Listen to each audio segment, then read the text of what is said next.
At the moment, if you don't pay your TV licence, it's a criminal offence. You can end up in court. Now, the government is formally backing plans to make not paying your TV licence a civil rather than a criminal offence. A change would make non-payment of the £145 fee equivalent to not paying a parking fine, for example.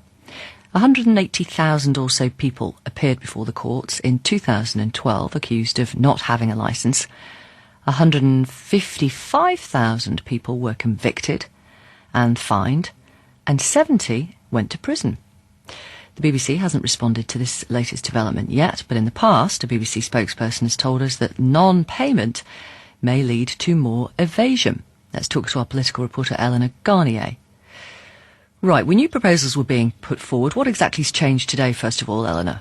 Well, this really is a signal from ministers, from the government, if you like, that they like the idea, that they think it is the right way to go.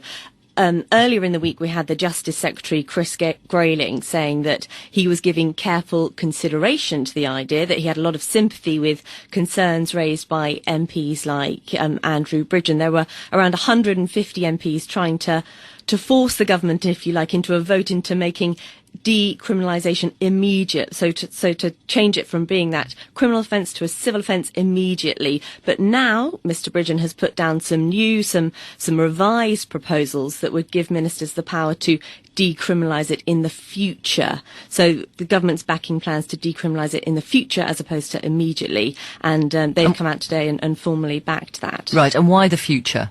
Well, there's going to be, as part of these proposals, a year-long consultation, and that would look into how any civil penalties would work to help the BBC, basically, to collect the licence fee. And that timing is pretty apt because the BBC Charter is renewed in 2016. So the Charter sets out how the BBC should be funded, what it does, how it's managed, etc. So that's going to give time and basically leave the government with a bit of a negotiating tool when it comes to renewing the Charter and negotiating with the BBC as to how this licence fee should be collected and paid and how much should be paid.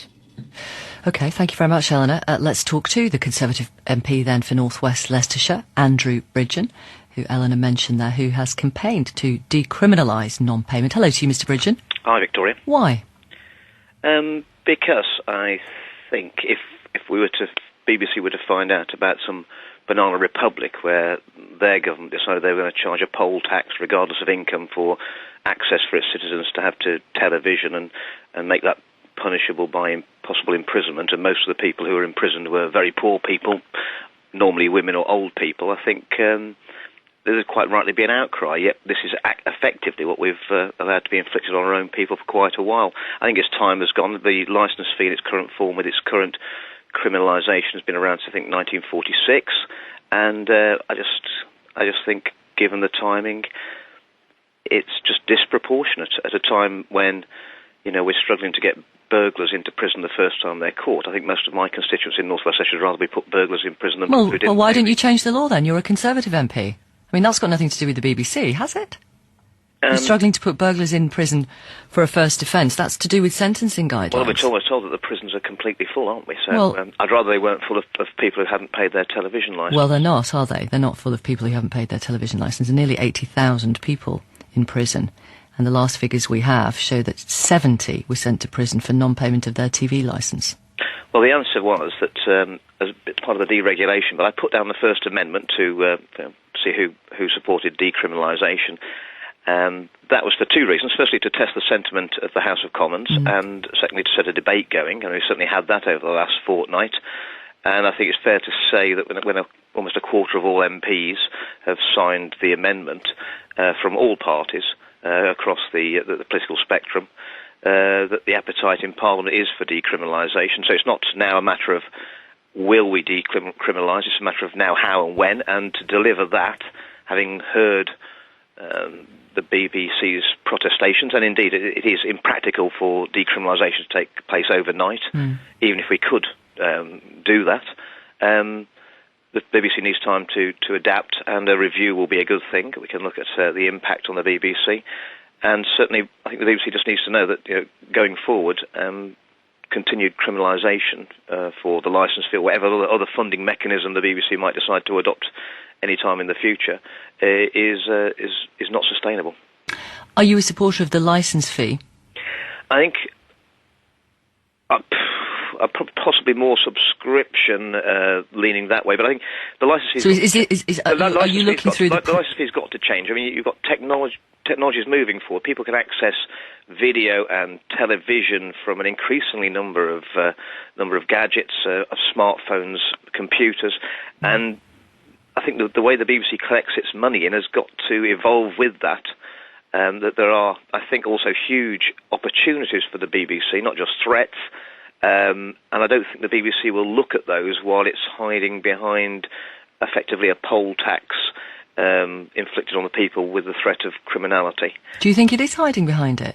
Or do you think it actually uses it to make some really good TV programmes and radio programmes? I think it makes some great TV programmes, but I think there's no organisation out there who, to protect its income stream, wouldn't like to have criminality. I can't think of any organisation that needs an income stream that wouldn't like to say, well, if you don't pay us, we have the option to put you in prison.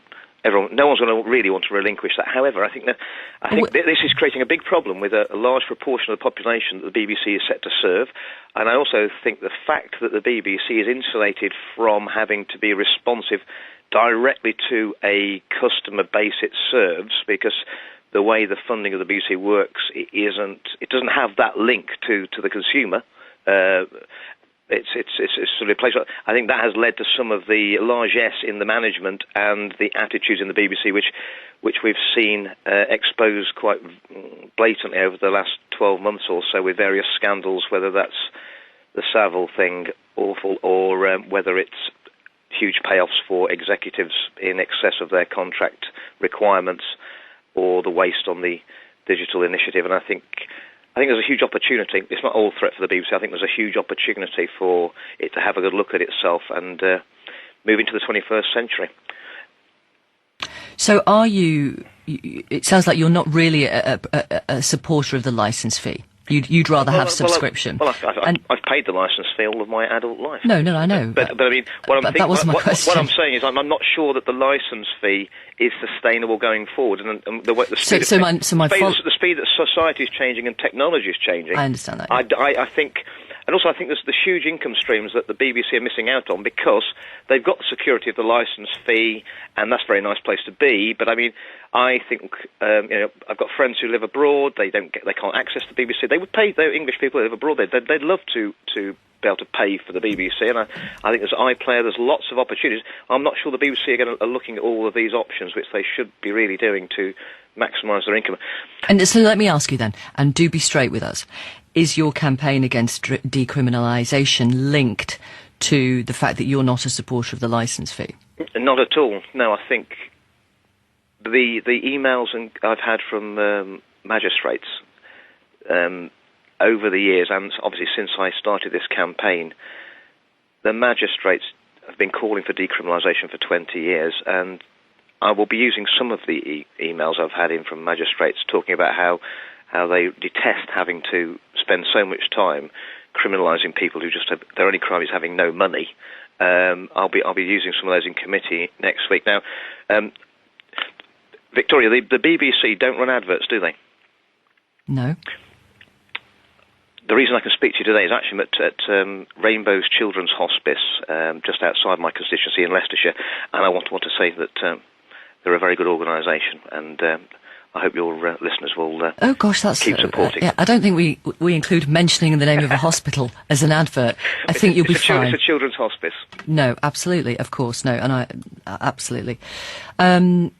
What do you say to this view? It's not a view; it's a statement from the BBC in the past, which has said if you decriminalise non-payment of a TV licence, then the BBC could lose an income of around £200 million. Well, they're saying 35 million for every 1% increase in evasion or non-payment. Yes. What I would say is that there's lots of things we collect in without having criminality as a punishment for non-payment, and obviously it is going to cost the BBC more to collect their debts in, but then it's costing the state an awful lot to criminalise all these people, including putting potentially 70 people a year in prison, which isn't without cost. So it's a net cost to society. However, I don't think giving people criminal records for not paying TV licences, or in extremis, putting people in prison for not paying their TV licence. I don't think that serves any useful function to society, quite honestly either. But I mean, my amendments will give a review with no change currently, and I'm not saying everyone doesn't pay their licence fee. Everyone should pay their licence. Everyone should pay all their debts.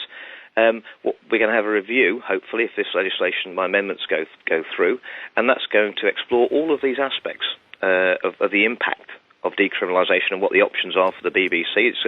I've asked for the report to be presented to the BBC Trust, but also by the Secretary of State for Culture, Media and Sport to both houses of Parliament within a year of starting the report. And so I think we're giving a BBC the help to come up with new options. And the BBC, quite honestly, I think the management should be looking at new options. I say technology is moving on. I think the income streams need to change for the BBC, and I think they can do, and I think it can be a very prosperous BBC. And I think if we can get rid of criminality, I think the BBC can have a much better relationship with a large proportion of the people they serve. Thank you for talking to us. Andrew Bridgen, Conservative MP for North West Leicestershire. BBC spokesperson said the BBC is content that this proposal balances a timely examination of this issue with a proper review of the options, while not taking any decisions prior to charter review.